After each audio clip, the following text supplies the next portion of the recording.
Natha Adbhuta Singha Balita Hiranyakashipu Anubhina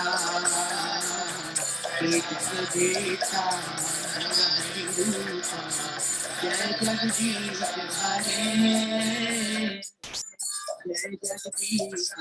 Jai Jagdish Hare Jai Jagdish Hare Gita Narahari Rupa Jai Jagdish Hare Jai Jagdish Hare Jai Jagdish Hare Gita Narahari Rupa Jai Jagdish Hare Jai Jagdish Hare Jai Jagdish Hare. Hare Krishna, dear devotees. Welcome to our Thursday evening Bhagavad Gita class. I'm sorry about the mute. I didn't realize Hare that. Krishna, Shraddha Mataji. Hare Krishna, Dandavat Pranams. Dandavat Pranams. So, should we get started then? It's 7 o'clock and today's Thursday. I have hard stop at 7:55 today. So, we will, without much ado, start sharing the screens and we will... Sutapa and I can get one-on-one classes. What can be better than that? Oh, wow, look at that. All righty, let's get going then. We're starting with chapter number 3, Bhagavad Gita, and verse number 7. If you can see that, please confirm, let me know. Yes, Mataji. All right, fantastic. Okay, so here we'll get started after the brief prayer to the spiritual master. Om Jnanatimarandhasya Jnananjana Shalakaya Chakshurunmilitam Yena Tasmai Shri Gurave Namaha. Reading from Srimad Bhagavad Gita, chapter number 3, text number 7. Yastvendriyani manasa niyamya rabhate nurja niyamya rabhate arjuna karmendriye karma yogam asaktaha savishishyate. Yastvendriyani manasa niyamya rabhate arjuna karmendriye karma yogam asakta savishishyate. Going over the synonyms now. So yaha means one who, tu means but, indriyani we all know means the senses, manasa by the mind, niyamya means regulating, arabhate means begin. So you see how from where the word aram comes, arabhate, from here. And big arabhate means begin, Arjuna means O Arjun. That's simple. Karma indriye by the active sense organs. Karma yogam is devotion. Here karma yogam is translating that as devotion. And then asaktaha without attachment. And saha is he. And vishishyate is by far the better. Okay. Let's look at the translation by Srila Prabhupada. Srila Prabhupada ki jai. Says, on the other hand, if a sincere person tries to control the active senses by the mind and begins karma yoga in Krishna consciousness without attachment, he is by far the superior. Okay. So here, Prabhupada is explaining, and he's saying that instead of becoming a pseudo-transcendentalist for the sake of wanton living and sense enjoyment, it is far better to remain in one's own business and execute the purpose of life which is to get free from material bondage and enter into the kingdom of God. The prime Swarthagati or goal of self-interest is to reach Vishnu. The whole institution of Varna and Ashram is designed to help us reach this goal of life. A householder, you can also reach this destination by regulative service in Krishna consciousness. For self-realization, one can live a controlled life as prescribed in the Shastras and continue carrying out his business without attachment, and in that way make progress. A sincere person who follows this method is far better situated than the false pretender who adopts show bottle spiritualism to cheat the innocent public. A sincere sweeper in the street is far better than the charlatan meditator who meditates only for the sake of making a living. Hare Krishna, Om Tat Sat. So, have you ever seen a charlatan doing show bottle devotional service? Have you heard of or come across on television or in real life? Let me know. You can do that by raising your hand and I will know how many hands are raised. I'll go into the gallery view to see.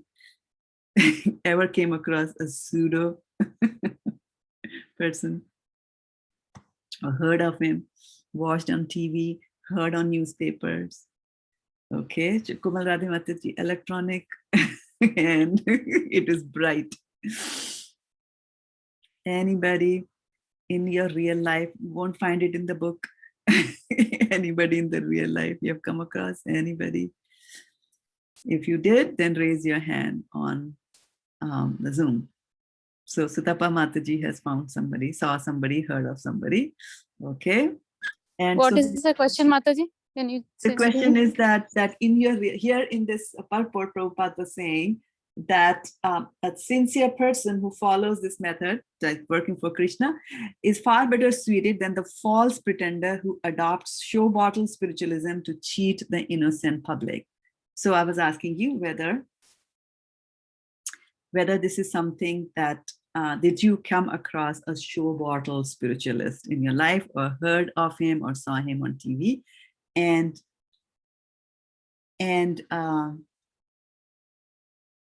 so Komal Radhe Mataji, Sutapa Mataji, and Garima and Simi Mataji have come across pseudo, show bottle and pseudo spiritualist. And the others, you are lucky, you have never come across a cheater or heard about a cheater. And so without naming any names, so Komal Radhe Mataji, can you tell me about what was it that the show bottle spiritualist was doing or not doing? You have to unmute yourself. And do I have to ask you to unmute yourself, or can, yeah, you can unmute yourself, right? Yeah. He was an Indian, but in this country, and he was making millions, and he had a lot of mansions all over the place, and he was trying to trick people with his pseudo spiritual talks, and then finally he got caught. So I think you all know who I mean, but you said not to say the name. So. We know it's a he. Yeah, it's a he. Yeah, it's a he. Yeah. They are usually he's. Okay, so yes, so you get the idea of what Prabhupada is pointing here about what he's talking about, right? And so this particular verse actually has to be read and understood in conjunction with the verse that we did earlier, which was verse number 3.6.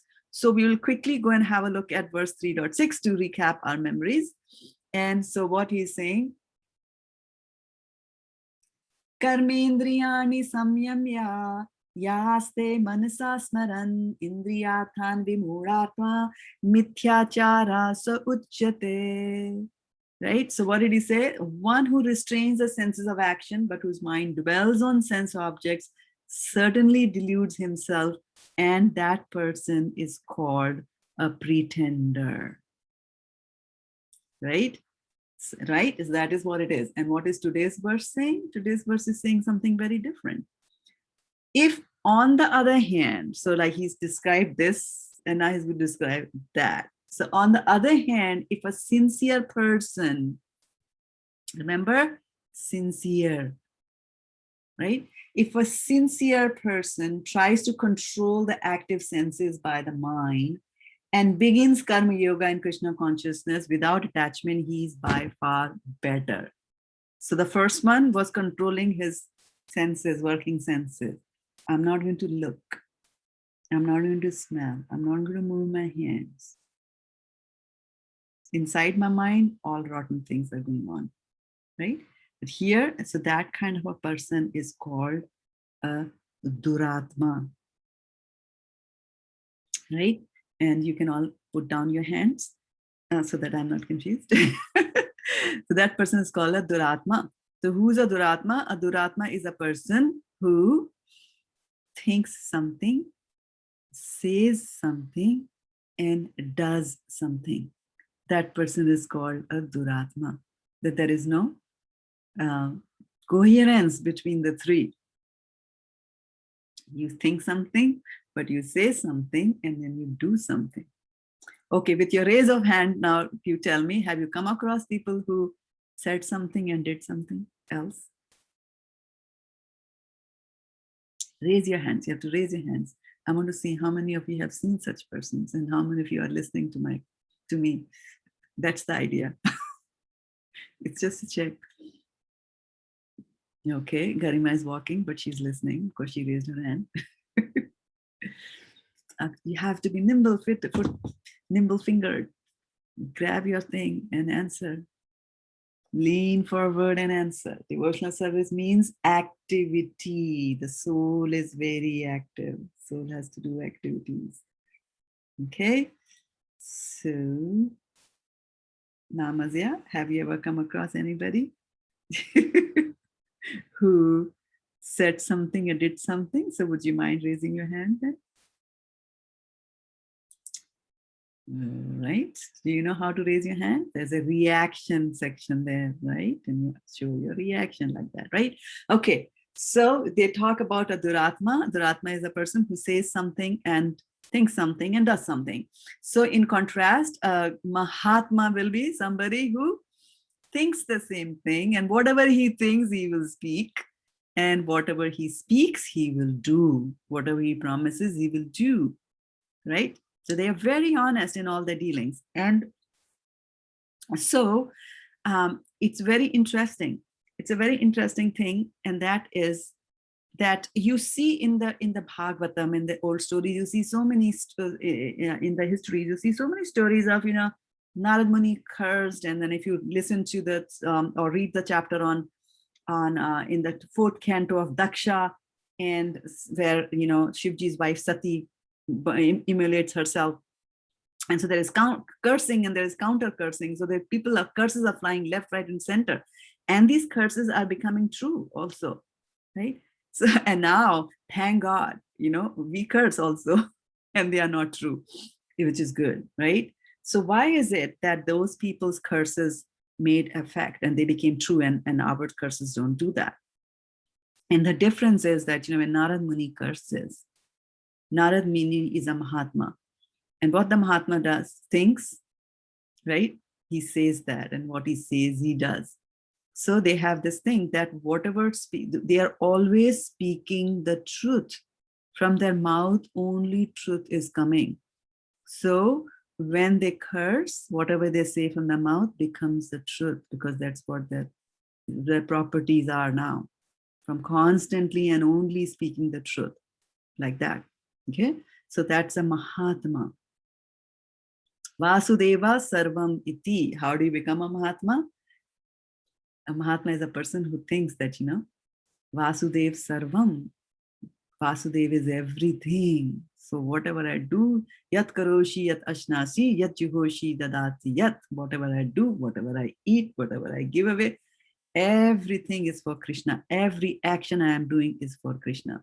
That is a pure person, right? It's a pure devotee of the Lord. And that is the person who's thinking that I am Vasudeva Sarvamiti, right? So Vasudeva is everybody and I'm his servant. That's what he thinks. And then Krishna says in Bhagavad Gita, Samhatma Sudurlabha. It is very difficult to find such a Mahatma like that, right? So that's a Mahatma, and now we know a Mahatma, and we also know the Duratma. Okay, Mahatma and Duratma, good and bad.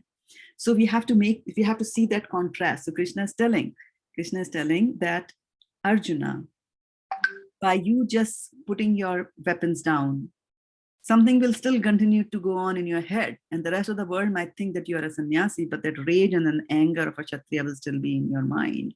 So you're not going to get any peace, and you will just, you will be actually cheating the public by doing that. So then you could fall into the category of 3.6, right? The Duratma that is there. But, a better way that he's saying is that you should be a sincere person. You have to show that sincerity. And the word sincere actually comes from san siore. It's Latin word. And are there some hands there? Is there any question there? Or no? Okay. So it comes from san siore. And so I will give you the a little context on what does san siore means. So san means without, and siore means wax, right? Wax that you make candle from, right? The white wax that you see, you make candles from there. So what used to happen is that sculpting was an art in Rome. Rome is famous for its sculptures. And people used to, now you know what it is with sculpting, right? If you do the chisel, you have a chisel in your hand, and if you press the hammer a little hard, then it'll develop a crack, right? And that's it. The statue is gone. That piece of marble is gone. You can't, it's not iron or gold that you can melt it and remold it into it, right? So there used to be a lot of, very crafted sculptures, who knew what exact pressure to apply, where to apply. They used to come with flawless bleaches of statues, right? But those who were not so experts, they would have a little bit of, cracks here and there.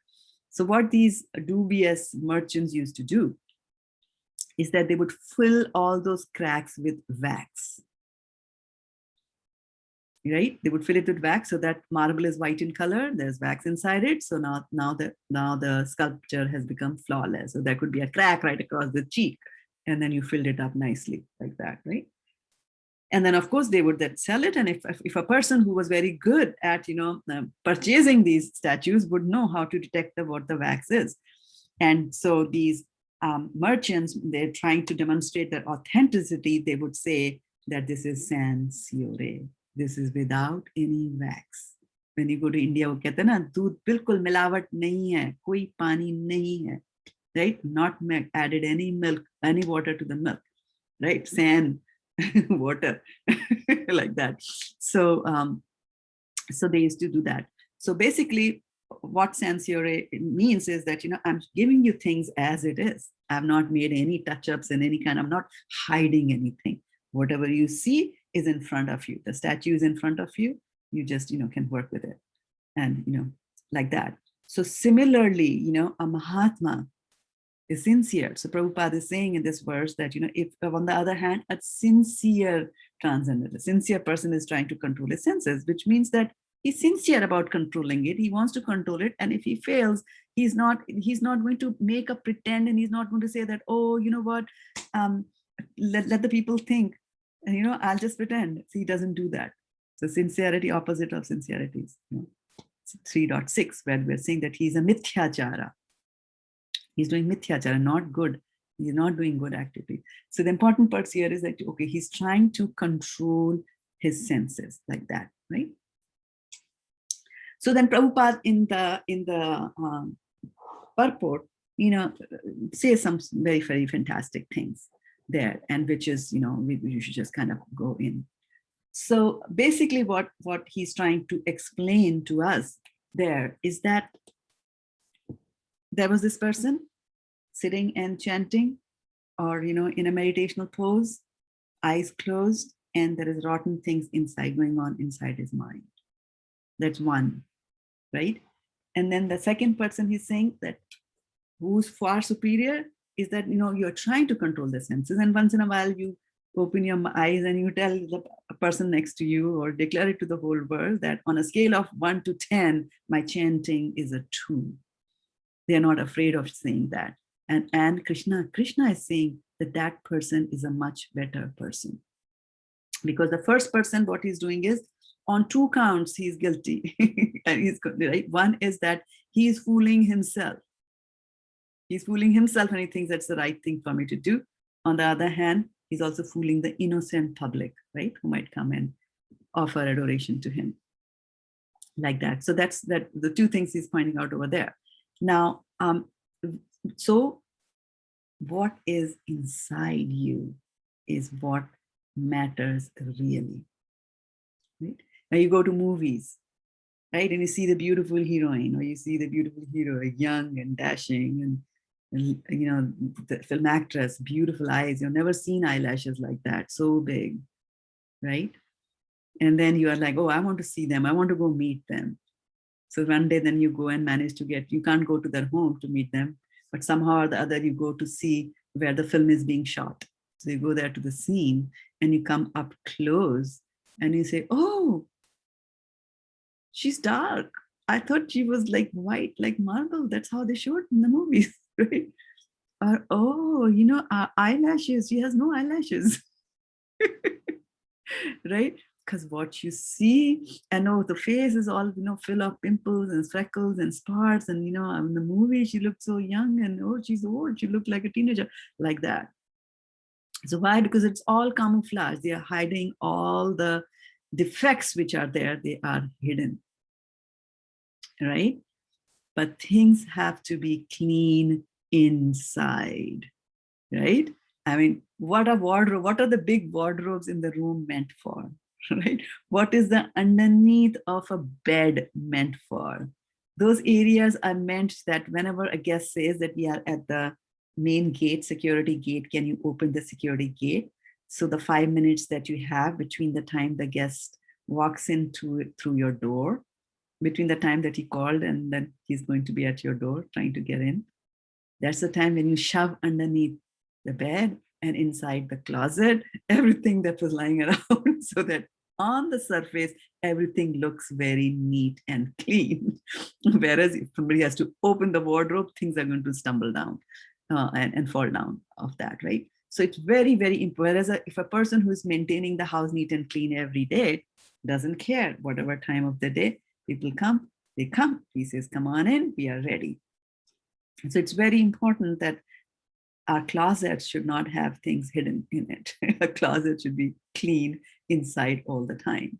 And that's what these verses are also talking about. A pretender has got rotten things inside, right? And for a real devotee, things are the same inside or out. Whatever is inside his mind, he speaks it out. And whatever he speaks is out, then he does it, right? So it is clear, everything, the complete transparency is there. They don't care. And they don't even have to remember 600 things. What did I tell to that person? What did I tell to that person about the same thing or the same topic? So you don't have to do that. So it's always the insights that are good. And a good example, and an example of that is, you take the banana, right? And the banana could be black and spotted on the outside, but the bananas which are spotted are really the sweet ones, right? So the goodness lies inside, right? Goodness is inside. And in order to get to the goodness of the banana, what do you have to do? You have to peel it, right? So sometimes to get the goodness out, you have to go and suffer certain things. For your goodness to be shown to the whole world, the banana has to get rid of the skin, right? It has to get rid of its peel. So we should understand that this thing, that it is inside that matters. Another example that they show, that they give is of a balloon, right? And the example of the balloon given is that if I go and tell you that, Sadhana Mataji, can you go to the market and get me that color of the balloon that always rises high and the highest, right? Like if I hold it, this balloon will really go very, very high. So which color are you going to choose? Red, yellow, green, white, blue, pink, light green, violet, mauve, orange, green, beige. Which color balloon goes up the highest? Can you tell me? You can't, right? Because it doesn't matter what color of the balloon. Whether the balloon goes up or not, it depends on how much of the helium gas you have put inside it, right? So it is always the inside that matters a lot. So Krishna is cautioning Arjuna and he's saying, like, don't go that route, buddy. Don't try to fool people. And he said that in the second chapter of Bhagavad Gita, he said that you might be thinking I'm doing it out of compassion to the souls, but all these other leaders are going to think that you left the battlefield out of fear and they will mock you. So that aspect is also there, you know, of that, right? So here, so then he's saying that it is far better to remain in one's own business. So my business, software engineer, my business, doctor, my business, lawyer, my business, you know, like have business, I sell things like that, right? So he's saying that the main purpose is to, you know, remain in one's own business and execute a purpose, the purpose of life, which is to get free from material bondage and enter into the kingdom of God. So this is what we are supposed to do. This is what our prime duty is. That's all that we are supposed to do, right? And he's saying, and it's very important, he's saying that the whole institution of Varna and ashram is designed to help us reach this goal, right? So this is very, very important to understand that a person could be in a certain stage in life. And I was just having a conversation with somebody this morning who was very, very agitated because was not able to spend time in devotional service. Enough as much as she wanted, and was not able to spend time with the family, and the family was complaining. The husband was complaining that, you know, give some time to us also. And so we are, so she was faced with the dilemma that, you know, I attend a class in Bhagavatam class in the morning. I attend Bhagavatam class in the night from 9 o'clock to 10:30. And then I have, as soon as the Bhagavatam class is over, I have to cook something for the kids in the morning. And then I have to work, and I have to go to office 3 days a week. And then I come back home. And so then there is, you know, lunch to be prepared. If not in the morning, then I have to, you know, sit and work and prepare. And then it's the evening Bhagavatam class or Gita class that I attend. And then I have to cook dinner, and I skip the dinner in the night because I have to go to the Bhagavatam class. And then by the time I'm done, it's almost 10:30, 11. And on the days that I'm working at home, those are the days when I clean the floor, sweep the floor, make some things for my kids, make sure, you know, their homework is being done, and so on and so forth. So I'm not able to get up before 5:30 in the morning. That was a complaint, right? That, how can I give time to my husband? How can I give time to my kids? So when you are in Grihastha ashram, you know, you don't have to give up the duties of Grihastha ashram and say that I'm going to attend this class and that class. So I'm going to do this and I'm going to do that, right? And if the husband is saying, just give me one day, then adjust your schedules and give one day, because, you know, the family also needs you, and you are there as a Krishna conscious person to guide them. And if you are doing your duty, if you're doing your duty as a wife and taking care of the kids, and because of that, if you skip a class or two, it's okay. And that's what Prabhupada is saying, that, you know, you could be in your, you know, ashram and in your varna and do whatever you're supposed to do. So my dear Arjuna, you are a grihastha and you are a kshatriya. So your job is to have a kingdom and take care of your family, and also to fight. This is what you're supposed to do, right? So Prabhupada is emphasizing that. And when it comes to varnas and, you know, ashram like that, so there are varnashrams as we understand, and there's, you know, there are different terms and qualifiers used for varnashrams. So I just wanted to spend a little bit of time on that to explain that to you. And so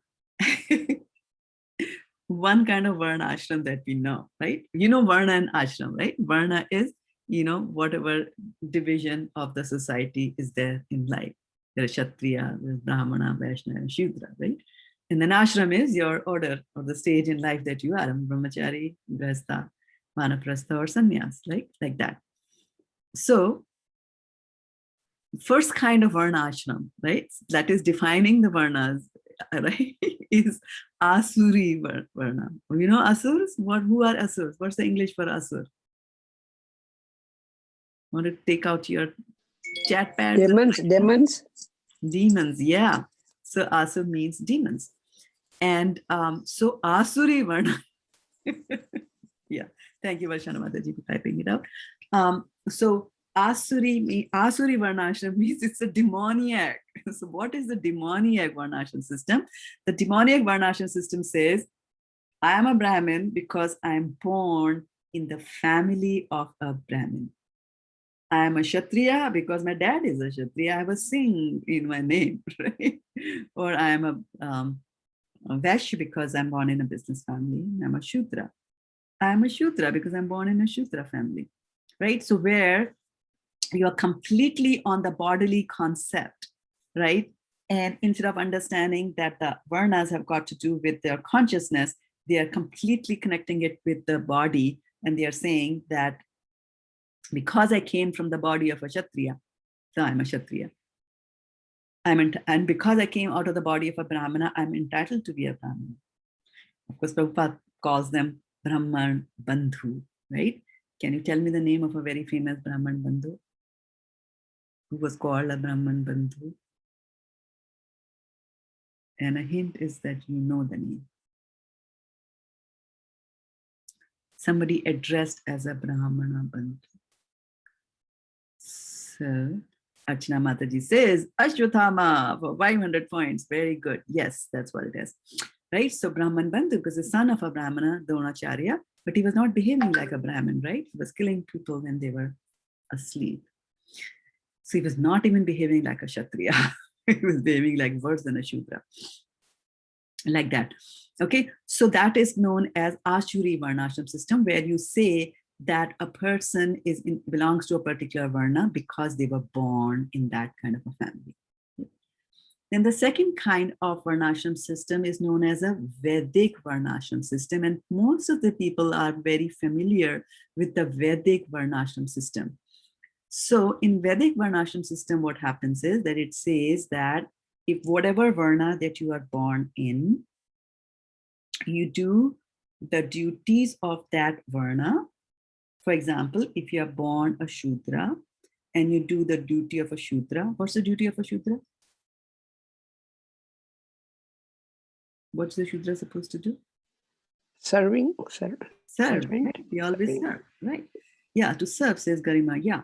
So, so their duties. So if you spend your life in serving nicely, right? So then you will be promoted in your next life to the next Varna.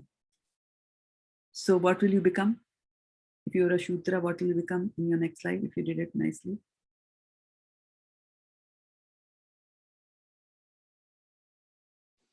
Vaishya or Kshatriya or no, Brahman. why or? Yeah, no. Vaishya, one step. Yes, one step, yeah. You'll become a Vaishya, right? And similarly, now you know that if you were a Kshatriya, you will get promoted in your next life and you become a Brahmana, like that, right? Now the question will be asked like, oh, what if I am a Brahmana? And I did my things properly as a Brahmin, what am I supposed to do, right? Then what happens is that you will get elevated to the higher planetary systems. You remember, we saw the 14 planetary systems, and there were upper planetary systems, the Jana Loka, Tapa Loka, Mahar Loka, Satya Loka. So you will get elevated to those lokas where you can do devotional service with more rigor and get moved to higher and higher planetary systems every life, right? Like that. So that is the Vedic Varnashram system. Now, the third Varnashram system is for us. And that is the Devi Varnashram system. So the Devi Varnashram system says that whichever varna that you are in, from that varna, if you are a sincere devotee of the Lord and you chant, especially in the Kali Yuga, if you chant the names of the Lord properly, then you can go back to Godhead from that varna itself. You don't have to go through that progressive stages of going through all the varnas like that. Okay, so Prabhupada is saying that, right? So if you are doing your things properly in your varna, then you will be able to go back to Godhead, right? So don't indulge in pretense, or insincerity, but focus on doing and using your limbs, right? Using all your karmendriyas in doing Krishna conscious activity in whatever you are doing, whatever things that you're doing in life. If you're an administrator, if you're a king, become a Krishna conscious king. If you're a surgeon, become a Krishna conscious surgeon, like that, so on and so forth. Okay, so I will stop here and we'll open up for questions and reflections. Remember, it's Thursday, so I have a hard stop at 7:55. I'll have to stop this call there. But go ahead. Anything that you heard, or anything that you want to ask questions of, anything you want to share.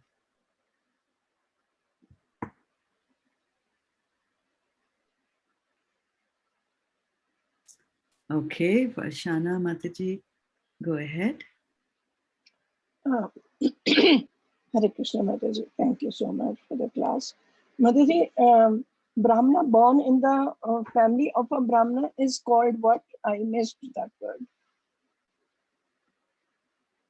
A Brahmana born in a person who says that I'm a Brahmana because I'm born in the family of a Brahmana and does not exhibit any Brahminical qualities and thinks he's a Brahmana just because, he's born there, is a Brahman Bandhu, a relative, or a friend of the Brahmana. He's not a Brahmana because he's not exhibiting the qualities, right? So you have to show the qualities of a Brahmana. So Mataji, Brahman Bandhu, in between Ajamil's life also, in between, you see, when he was,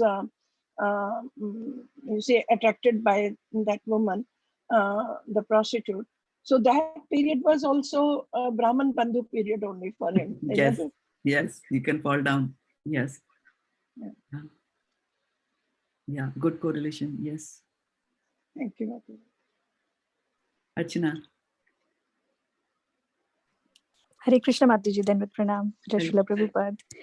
Mataji, I was just wondering, here in the translation, Prabhupada is mentioning if a sincere person tries to control the active senses by the mind and begins karma yoga in Krishna consciousness without attachment, he's by far superior. So I was just looking, on the synonym side, but I could not find the meaning of sincere. So I was just thinking Yes. So a good point, good observation. And remember, when Prabhupada was doing the translation, this book was particularly written for the young generation of America who was under the hippie cult at that time. Remember, this is 1965, and this is a totally different country, not exposed to Krishna consciousness at all. So Prabhupada, you will see that not only here in Bhagavad Gita, you'll see that in most of his, you'll find elsewhere also, like in Bhagavatam also, that when you look at the translation and then when you look at the word by word, they might not match. And sometimes Prabhupada might even add whole sentences to the translation. And his idea of that was that for him, it was not an exercise in translating Sanskrit language. He was just using the scriptures to explain a concept to you. And so in order to explain a concept to you, if he has to elaborate a little bit on that, then it's okay. And that's what he did. For example, I said, if a sincere person, and then I went on and told you about the word sincere, right? From where it comes. I told you the story of marble and so on and so forth. So acharyas will, expand more and they will add more things over there. As long as we have to remember though, that the spirit of the word of the verse has to remain the same. The spirit, the translator should not, completely change the meaning. and the message of the sloka should not be changed. Does that make sense, Archana? Yes, Mataji, it definitely makes sense. Thank Yeah. you so much for, I was wondering, like, it's not mentioned there in the synonyms, but Srila Prabhupada is mentioned in the translation. So I Yes. thought, let me ask you in this way. Yeah. And Mataji, one more thing, like you were mentioning about the Varnashram. So, like, there are divisions of the society, like four, like Brahmanas, Kshatriyas, Vaishyas, and Shudras. But when a person is a devotee, I don't think so, like, because he knows he's not a, this temporary impermanent body, because he knows he's a part and parcel of Krishna. So for him, these Varnas will not exist. He will not think himself as a Brahman, Kshatriya, or Vaishya, Shudra. He goes beyond it. So maybe I have heard somewhere, like, the devotee becomes Achyut, because Achyut is the name of Krishna. So he has that Achyut, he says, because I belong to Krishna, so I'm Achyut like him. There's a catch there. Okay. I mean, it smells of impersonalism, you see? No, catch. I mean, I'm saying, I'm saying I belong to Krishna. I'm not saying I'm just the void and all. Yeah. Yeah. So I'll tell you a better word to use, right? A better word to use over there. We all belong to Krishna, and even the Shudras and the Malechas, they all belong to Krishna. Right? Everybody belongs to Krishna, right? So that, so that sentence won't hold there. So now devotee, impersonalist is also a devotee. Yes. He just says that God doesn't have a form, right? So there's a difference. So there are Brahmanas, right? So I remember I was at one point in time, I was telling you the difference between a Brahmana and a Vipra, priest, right? Like that. So a priest is somebody who will come and who knows all the shlokas and who knows all the processes and the steps to perform a yajna. Like, he believes a little bit in Vishnu, but mostly it's to get things done, it's Karam Kandi and things like that, right? And then Vipra is one who has got knowledge of the Shastras. He can explain all these things to you, right? And then above that, you become a Brahmana when you also have these qualities of a Brahmana, Yajan, Patan, Patan, Dan, and, so he will, do worship, and he will also do worship for others. He will study Patan and Patan. He will also teach that to others. He will accept charity. He'll also give charity to others. Now, all these things can be done by an impersonalist, right? Actually, the word Brahman is usually used for impersonalists in general. Now, when we are doing devotees, when we become devotees of Krishna, we actually are risen to a higher level, and that is called a Vaishnava. So devotee is a Vaishnava, and a Vaishnava, a pure Vaishnava, is beyond the three modes of material nature. Remember, we were talking about modes of material nature that bind you. So this one is beyond that. So Vaishnava, yes. So he's above the Varna, and so these Varnas, etc., they have got to do with your material consciousness that you have. Are you in the mode of goodness? Oh, you Brahman. Your mode of ignorance? Oh, you're a Shudra. So they are doing with the material. But as soon as you go beyond this, right, and get into devotional service, then the concept of Varna doesn't apply, because that's something that applies to the modes of material nature. Modes of material nature, yeah. Thank you so much. Yeah, you're welcome. Yeah. And is there any other hand that is risen there? Meera Mataji, how are you feeling today? If you're done with your questions, can you unraise your hand, put down your hands? Yeah, I'm doing good. You're doing good? Fantastic. Fantastic. Okay.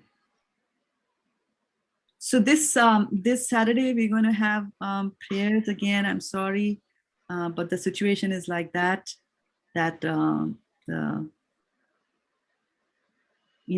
COVID situation in the world, there are more requests for prayers coming in.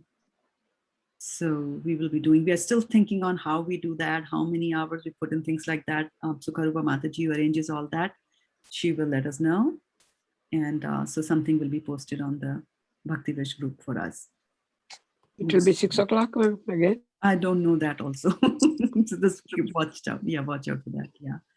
Yes, Mataji, thank you so much for organizing, these prayers and all, because we need prayers. This is the least we can do, and prayers have a lot of powers, and I hope Krishna just reciprocates, because a lot of people are suffering, and daily we are just receiving messages like somebody's fathers, mothers, everybody's they are passing away. So it's really heart-wrenching to see people go in these tough times. So thank you so much for arranging that, Mataji, and Sukharupa Mataji as well. She does the Thank you, grunt sir. work. Yeah.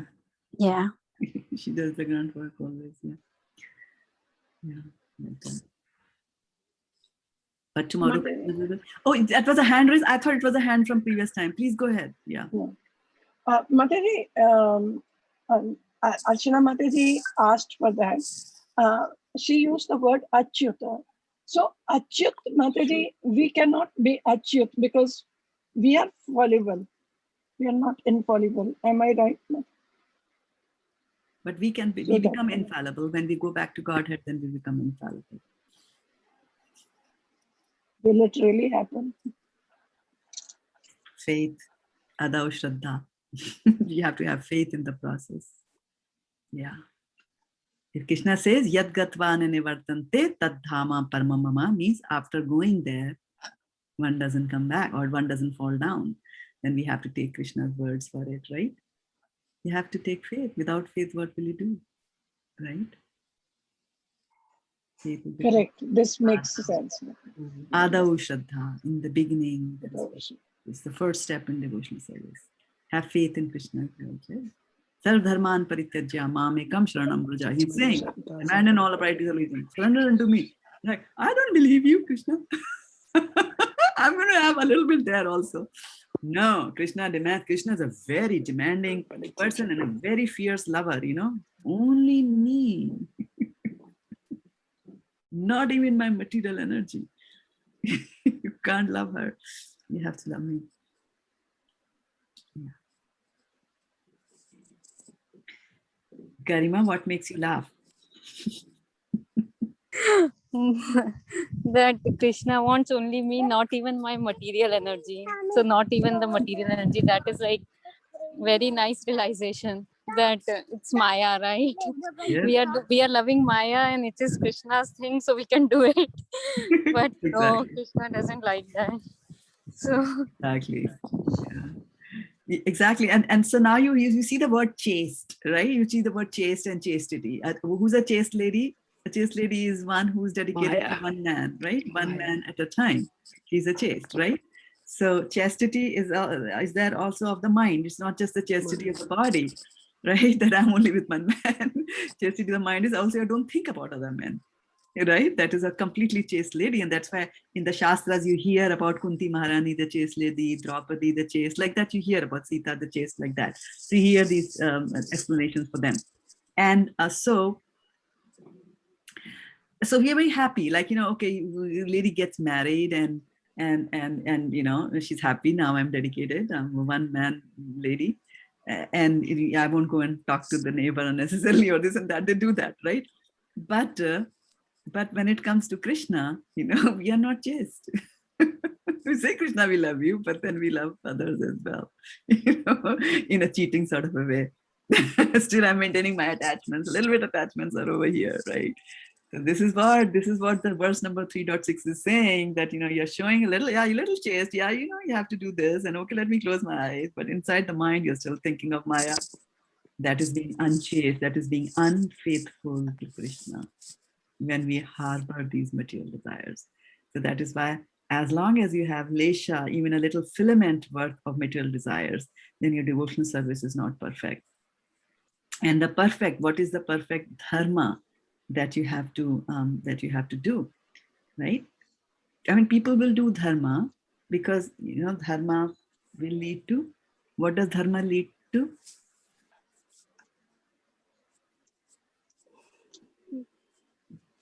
good karma. And what does good karma give you? Fruitive activities. There are 4 purusharthas, right? Purusharthas. Dharmadha kama moksha. Yeah. So what does dharma lead to? Dharma, what will you get? Artha, right? So people will do dharma in order to get artha, in order to get some economic development, economic progress, economic benefits, economic opulences. People will do dharma, right? So that is karma kandi activity. So there is a lot of activity. The soul is active. I'm active. I'm doing this. But why are you doing this? I'm doing it for my own self. So when Prabhupada is saying over here in this verse that it is better that if there's an honest person, even if he's staying in his own varna and his own ashram, and he's doing work, right? So a person might just think that, okay, to the lady that I was talking to in the morning, and I was telling her, you take care of the family. Then, isn't she taking care of her own? Isn't that, you're doing things for your own self? Yes, it is, right? But however, taking care of the family is a little bit better than taking care only of yourself. Do you know of anybody in your life who took care of themselves and didn't take care of their family? Have you heard about mothers who don't care about their kids, go off to party? Fathers who spend all the money in gambling, don't care about the family? You have heard about that, right? One time or the other, right? So there are people who are very self-centered and they will only take care of themselves, right? Or the daughter-in-law who will cook just for herself and her husband and forget that there are other people in the home who get breakfast, right? So these are hard facts and hard truths of life that we do come across people who just think about themselves. So if those people are there in their family and they are saying, okay, now I have to get up in the morning because I have to make breakfast for the daughter, or I have to wash clothes for my kids, or I have to find where my husband's tie is, right, where he dropped the blazer, then you are a little bit above that level. And so in that service that you're doing, although it is still a little bit for mamatva, is that mine, my family, but still you are doing some service, and that service will purify you. You have to remember that, right? Your service purifies you, and then you will expand. After you learn how to serve your family, you will also learn that when your relatives come, how do you serve them? More chapatis to make, right? And then it'll expand. It'll expand, and then you might want to do something for your, apartment complex, what you're doing, and then it expands, and then you start to, work for your society, for your community, for your country, and then, you expand and you understand as your vision improves, then you will say that I want to do something for this whole world because it is Krishna's creation. So it's a gradual process. So it's not wrong for a person to stay in whatever ashram they are and then they do their duties. It's not wrong for them to do that. It's not useless effort. The Vasudeva Paro Dharmo, it says in the Bhagavatam.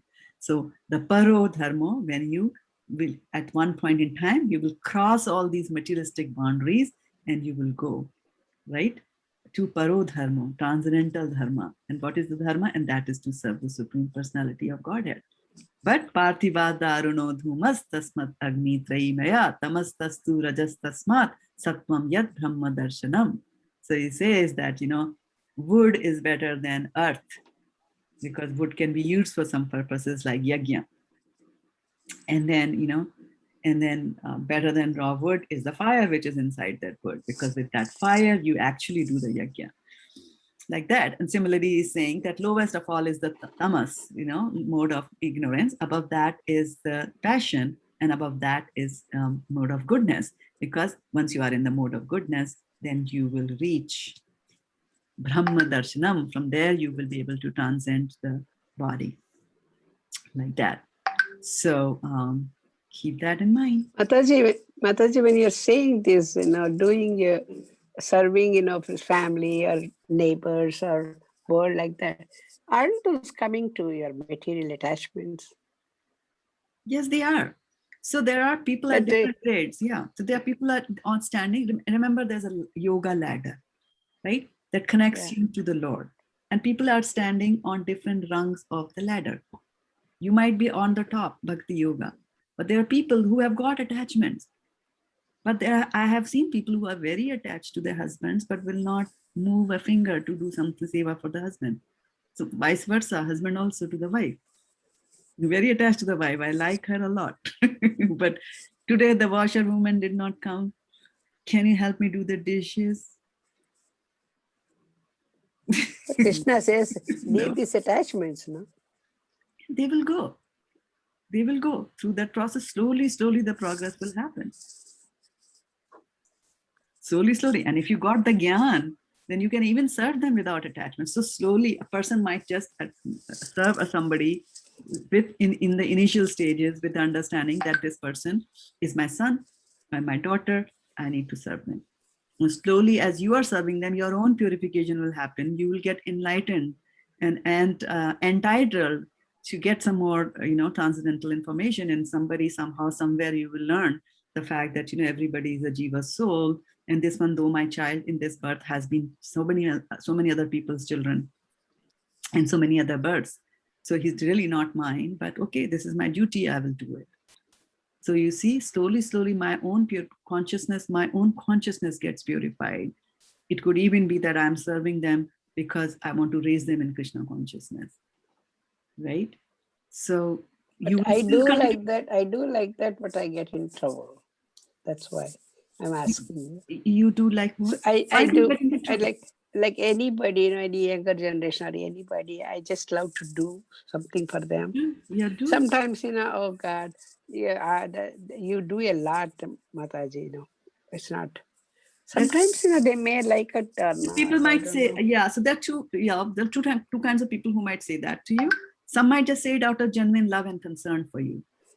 They don't want you to work so hard. Most 90% of the time, 95, 99. Most probably. It because they don't want me to work too hard. They don't want you to work, yeah. But I love to do that. You continue doing. Continue doing. Sadhana Mataji has a question. I will take that. Okay. Yeah, so when we were talking earlier about how Krishna loves us and, is waiting for our total reciprocation, then we talked about Maya, that we're kind of attached to Maya. The thing is, and we're talking about this right now, but we're talking about attachment and love. So, but if we can still be in Maya and still love our children. And is love the same as attachment in this conversation? Just because we love children, we're attached to them? Or you see what I'm asking? I'm not sure. Because we use these words and love and attachment are different. Because you can be attached to somebody like one would say, Kansa was attached to Krishna. He was thinking about him all the time. So he was attached to Krishna, but did he love Krishna? No, he hated him. Yeah. Okay.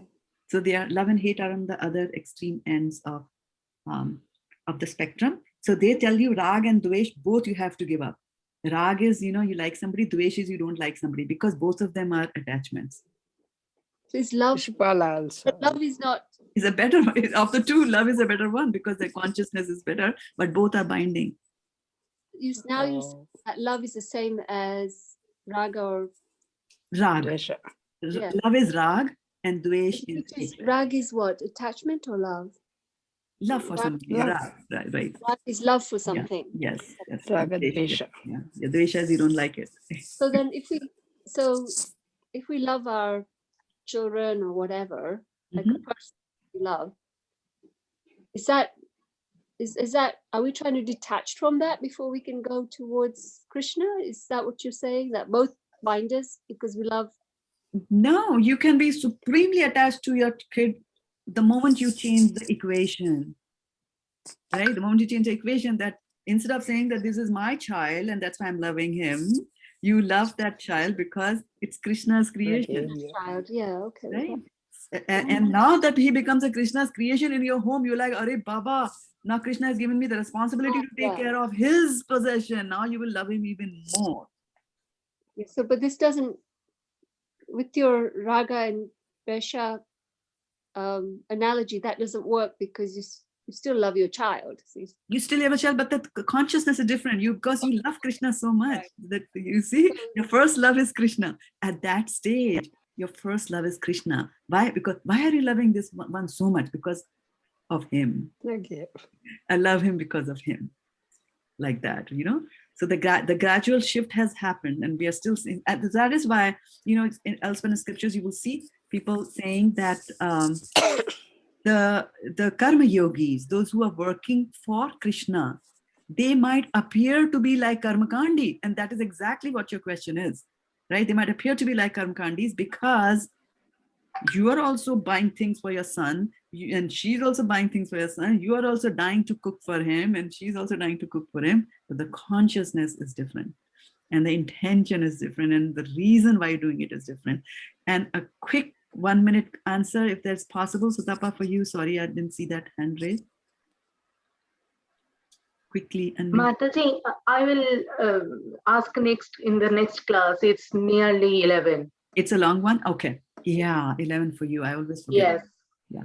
Yeah. Or you can text, text it and us, ask me. Yeah, text it and ask me, and I'll remember to bring it up. Krishna willing, we will do the Bhagavatam class tomorrow. It's 11 o'clock already. Okay. Yeah. For 2 of you, it's 11 o'clock. So I'll take your leave, and yeah, I've stopped the live stream for those of you watching us on Facebook, and I'm pausing